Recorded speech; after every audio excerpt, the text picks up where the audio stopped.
Welcome to the Human Capital Innovations Podcast, your go-to source for personal, professional, and organizational growth and development.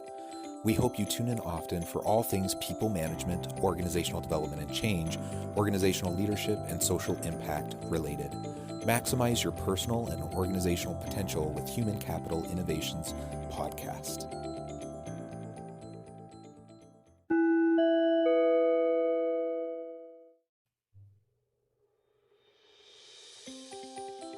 Welcome to the Human Capital Innovations Podcast. In this HCI podcast episode, I talk with Dr. Russell Thackeray about performance, accountability, and building employee resilience in organizations.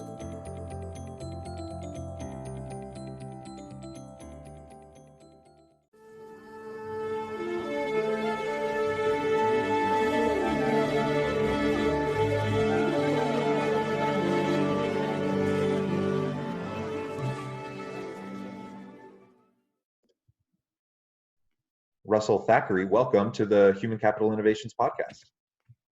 Hey, John, good to see you again. Well, good to meet you, in fact, to be more precise. I really am excited to talk with you today. It's been fun doing kind of the pre-interview chat and getting to know you a little bit. And I think we really do share a lot of interest and professional background. So it's going to be a lot of fun having a discussion today about employee well-being, burnout, building resilience in organizations, and related topics. As we get started, I just want to quickly share Dr. Thackeray's bio. Dr. Russell Thackeray is an expert at assisting people and organizations in driving change, achieving goals, and win in a constant and sustainable way. A psychologist, coach, and hypnotherapist, Dr. Thackeray regularly works with soft issues in business by building the strong culture and emotional and mental toughness that allows people to thrive whatever life throws at them. As a speaker and a coach and trainer, Dr. Thackeray can be challenging, especially with senior groups in driving sustainable change by creating accountability through resilience tactics and techniques. He has a substantial and varied experience working within sales and marketing, operations management, including a spell as a CEO in a UK law firm, as well as time as an organizational development consultant and coach. I could go on and on about Dr. Thackeray and Russell, about all of your accomplishments, achievements, your professional background. Truly, it's an honor to have that chance to speak with you today. Anything that you would like to add before we really dive on in? I think one of the things that shaped me and has a major impact on me is my first career was actually as a professional musician, and I was a freelance orchestral viola player, and I think when it comes to thinking about the world of work, we often use sports analogies and metaphors, and we take information and context from those areas, but the performing arts has much more to give us than the sporting world, where often what you're doing is you're training for a long period of time to produce one massive achievement over a very short period of time. Whereas if you're working as a viola player in Les Miserables, you're doing the same show 8 times a week. Then you'll do the cast change. So that's another 10, to the 2 times in that week. Then you're doing the odd, rehearsal when something happens in the theatre, or there's a music change or something. And having to perform, whether you like it or not, whether you're well or not, whether you are in the mood or not, whether you're feeling psychologically safe or not, whether you are drunk or not, whether you are anything or not, is actually quite an interesting preparation for the world of work, and one which I think has shaped my approach. And I make no apologies to that. I believe that people and potential go arm in arm together, and that we sort of have a culture today that works against us in some of those areas, that we've slightly built a culture that's very cosseting, taking away risk, taking away accountability. And I think it's to the detriment of some of our potential. And certainly when I think about resilience, I very much think about this idea of the lessons I learned from a very early stage, which were around actually, how do you become the person you want to be? How do you become the artist you want to be? How do you communicate a true message from yourself, but using a mechanism. And for me, organizational change is all about that. It's the same narrative. It's that same idea that you want something to happen, and you have tools at your disposal. But as a leader, you've got to figure out what it is you want. And there will be people who don't want to come with you. There will be people whose feelings will be hurt.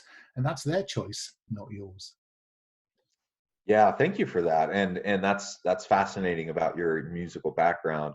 I completely agree that I think we undersell the value of the arts, the performing arts in leadership. Um, I don't have any professional background in it, but I've been a singer my whole life, and I continue as an adult to sing in church choir, in community choirs, and things like that. And I gain a lot of value from that. It has a lot of meaning for me, and I like to share whatever small talent I have in that way. And I've learned lots of life lessons through my involvement with music. I was just interviewing someone recently who, before becoming an organizational change consultant, had been a professional dancer. I just think there's a lot that we can gain from all sorts of backgrounds, and it doesn't just have to be the kind of stereotypical cliched sports metaphors, right? Yeah. And of course, you'll know as well as I know that in terms of neuroplasticity and giving your child the very best chance of dementia prevention, you should allow your child to learn to dance and to learn or be involved in the musical world, particularly, before the age of 17, because it's just so good for the brain. And not just the social aspects of it and the failure aspect of it, but actually it's just very, very good for flexing the neuroplasticity neurons in our brains, and it's just great. And there's a joke, of course, in the orchestral world that singers and drummers are not musicians, but I will forgive you that just for the moment, if that's all right. Excellent. So you started to mention the issue of resilience, how important that is in today's society. And, just to provide a little framing and context as we go into this dialogue, it's an interesting year. 2020 has been quite challenging. Not only do we have a global pandemic that we're dealing with and all the stresses, anxieties, pressures associated with that, but silly things like murder hornets and just all of the various things that are being thrown at us. And it's a particularly socially and politically charged time as well. I don't know if you follow the news in the U.S. at all, but in terms of Black Lives Matter and the civil unrest around racial inequality and systemic racism, LGBTQ plus issues in the Supreme Court, and it's an election year, and all of the anxieties around politics. I mean, it has been a year, and it's taking its toll on people. And if ever there was a time where people needed to learn how to be more resilient, I think now is the time. I really am excited to explore this a little bit with you. Well, and I think that's fascinating, isn't it? Because you're right, but I just like to put the word "some" in front of people, because some people are having a whale of a time. Some people are seeing opportunity. Some people are making millions. I was talking to a friend of mine who's a concert violinist yesterday, who hasn't worked since February the 2nd or 3rd, whenever it was, when all his work came to a halt. And his brother manages a medical devices company who's just had a £6 million contract awarded to him from the National Health Service. So what's very interesting here is the extremes of winning and losing seem to be showing up this year.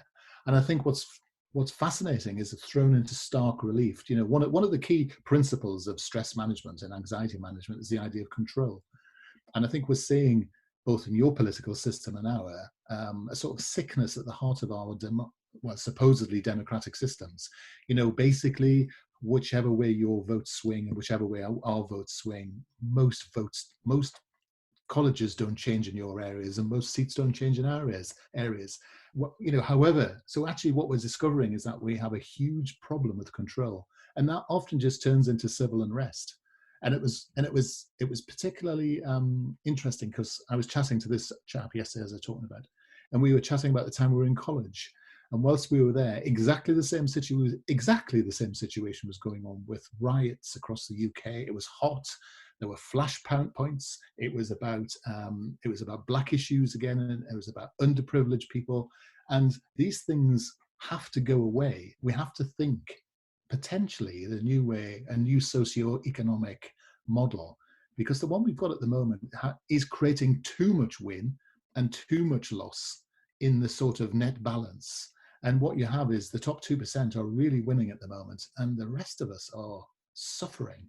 And however you put the spin on it, it's something that's burning. And it's for me at the moment, this is the massive time. And if you think about resilience, as you come out of something, as you learn the lessons, as you take accountability, you begin to innovate. And what I see happening far too much is that people are just going back to what we call the old normal, but using Zoom a bit more.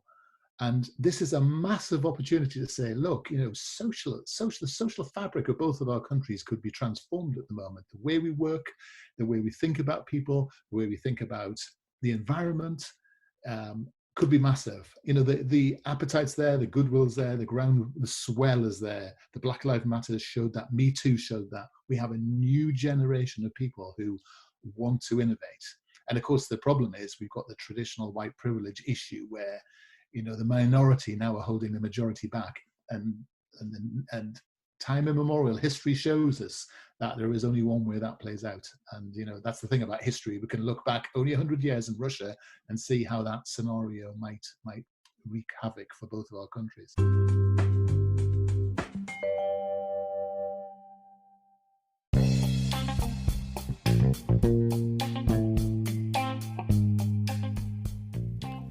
I'm excited to announce the publication of my new book from HCI Press, The Alchemy of Truly Remarkable Leadership: Ordinary, Everyday Actions that Produce Extraordinary Results.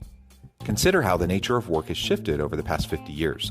With increased globalization, rapid technological advancement, and the shift in economic composition, the average job of today looks very different than the average job of 50 years ago. What will the jobs and organizations of tomorrow look like? Moreover, what does this all mean for organizational leaders? What are the core competencies and capabilities of organizations and their leadership that are prepared for continued disruption and geopolitical and socioeconomic shifts? Regardless of what the future holds, increasingly, leaders need to be socially minded, data-driven, decisive, champions of talent, and disruptors of the traditional notions of leadership, teams, organizations, and work. The Alchemy of Truly Remarkable Leadership will help you to explore your own leadership competencies and capabilities and consider ways to apply and implement them into your workplace and personal life.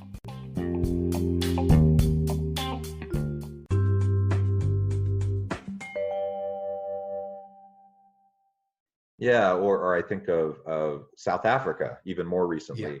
Yeah. Right, there's so many examples. So yeah. Absolutely, it's an interesting time for sure. And I didn't mean for today to be a big political discussion, but no, it wasn't meant to be. Sorry. But no, you're good. But I think it's philosophy. Let's call it philosophical discussion rather than political. That'll help. Exactly. And the challenge is, in both of our countries has been how everything has become politicized. So you can hardly even have just thoughtful debate, a thoughtful discussion about issues without it becoming this hyper politicized, polarized type of an issue. And that's part of the problem that we're facing. I so agree with you. I think we have a situation where one side says X, another side says Y, and only maybe half a dozen years ago we would have had a debate about that, and then we would have maybe coalesced our views and ended up X struck Y plus or minus one, and now what we do is just shout at each other, and what's happening is it's now okay in a strange sort of way to say the justification of my argument is if you don't agree with me, you're hurting my feelings, and that's your fault. And I think one of the things we think about corporate resilience is we have to really think this one through, because no one can hurt your feelings without you making that choice to have them hurt. And this is the beginning of resilience thinking, isn't it? And it's this a bit thing that we have disempowered leaders and managers by assuming that that statement is true. In fact, I was working with an organization quite recently, and basically their leadership doctrine was, if I hurt your feelings, I'm in the wrong. Well, I mean, can you imagine how that plays out? Because not everyone is, playing with a straight bat. What people are saying is they're just saying, well, I don't want to do that task, so you hurt my feelings, I'm not going to do it. The leader says, what do I do now then? Because I have no performance management system to back me up. And there's a state of anarchy develops. And of course, what ends up happening is the more that culture gets hold, the more sickness you have, more absence you have more miserable people, because of course you've got less accountability. And I always think more accountability adds for more workplace satisfaction, not the other way around. And I think we have to use the sort of tough love style of leadership to recognize that we're leading people. We've got to love them enough to care, but actually sometimes we've got to be tough to get the best out of people, because they don't know how to do it, and sometimes we do, and sometimes we have to do that together, and sometimes the person has to come up with the solution themselves. Well, this disabling theory that I'll take offense because of something you've said, and that's therefore your fault, is a challenge. So sure. I think it's the beginning of thinking about resilience, really. Yeah, well, and there's no question that people can and do say and behave in offensive ways. So so a leader can do things that are genuinely abusive, offensive, harmful, and hurtful to their people. We're not saying that we should excuse that in any way. In fact, you're saying the opposite. You're saying they should be held accountable. But what you're talking about is how we, as the recipient of whatever is said to us, we also have a choice. We have a choice on how we're going to respond to that, how we're going to react to that. And we can choose to ruminate over it and allow it to completely destroy our day, our week, our year, and our performance in our job. Or we can choose to respond in a more resilient way, and learn from the feedback, even as garbled as it may be and how imperfect as it may have been delivered, and we can grow from it. Again, that's not to excuse bad behavior, and there's times where leaders need to be held accountable. But you're right, we can't have a situation, we can't have a culture where people aren't allowed to be straight with each other, where we can't hold each other accountable. That's interesting.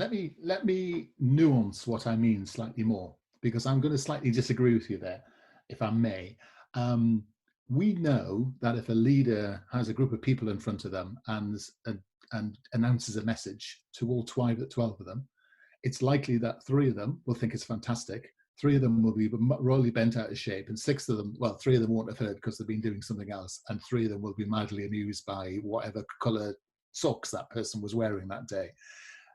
And so for me, it is actually a different proposition, which is it's okay as long as the intent's clear, and as long as the intent is pure.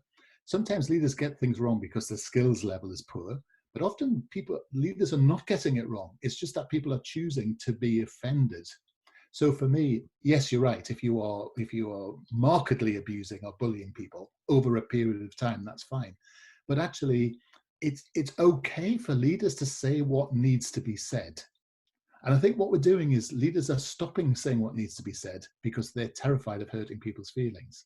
Now, if you're swearing, if you're calling people names, if you're using physical violence, if you're being racially or sexually or gender-based offensiveness, that's different. But on the whole, I'd like leaders to step up and actually be a bit more assertive, but with the intention of knowing that it's about performance. It's about what you do, not who you are. And this is the differentiation point, isn't it? And I think leaders, we talk about leadership as being this esoteric, conceptual thing. I mean, leadership management goes hand in hand to a certain extent, and managers are there to increase productivity and improve results. And therefore, that's what they should be talking about. And it doesn't matter what someone looks like and whether they're pretty or whether they're wearing a nice shirt. What matters is the job they're doing. And I just genuinely think that we've not trained people or developed people over the last 20 years to think about that. It's either been performance at 50,000 miles up in the air, or it's been so granular, it's been offensive because so intellectually offensive because, well, we knew that. What you're not telling me is the new things about people, the neuroscience about people. And I think this is the thing that we need to figure out in our world, isn't it? It's that thing about how do you work with millennials, Generation Y, Z, and all that lot, because they're different, and people are moaning about this new generation, and we're the generation that are moaning about them, and we're the generation that parented them. It's the ultimate lack of accountability, isn't it? Yeah, no, I agree with everything you just said, and I appreciate you adding the additional nuance and explanation. I think that's exactly right. And accountability doesn't need to be a scary word. And unfortunately, it kind of has become that in a lot of contexts. I'm a scholar practitioner. I'm a professor. I work at the university. I also do consulting. And recently, we got a new university president who decided she wanted to up, the ante in terms of accountability. So that became one of the core themes of, part of the vision and the mission, and that is being repeated over and over again. And the amount of backlash and pushback that she received because she said people needed to be held accountable was incredible to me. Like, how in the world can we function like my university has 42,000 students. We're a huge university. How do we function if we're not accountable to each other, to our students, to other stakeholders?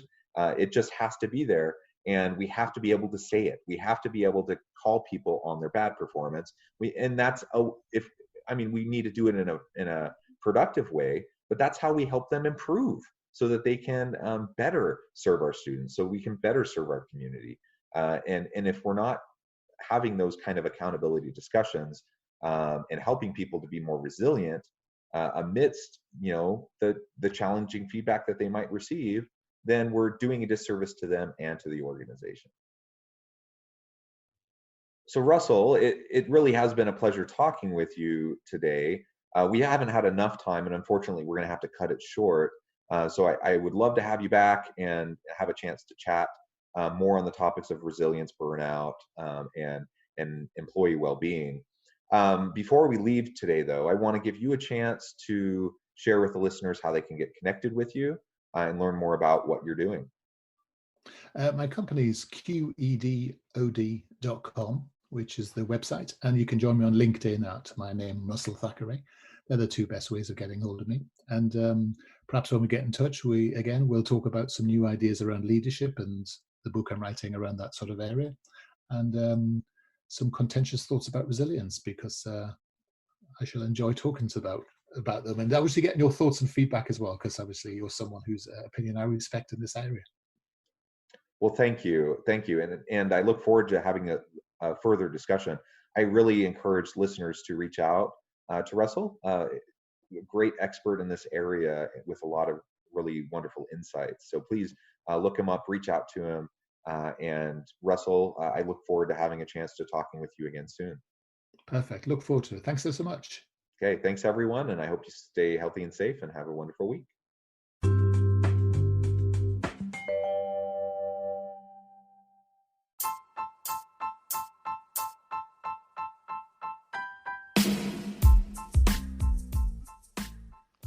We are excited about the launch of HCI's new magazine, Human Capital Leadership. Human Capital Leadership is a free, interactive e-magazine designed to help individuals, leaders, and organizations find innovative approaches to maximize their human capital potential. We will be publishing issues quarterly in August, November, February, and May. Check out the first issue and let us know what you think.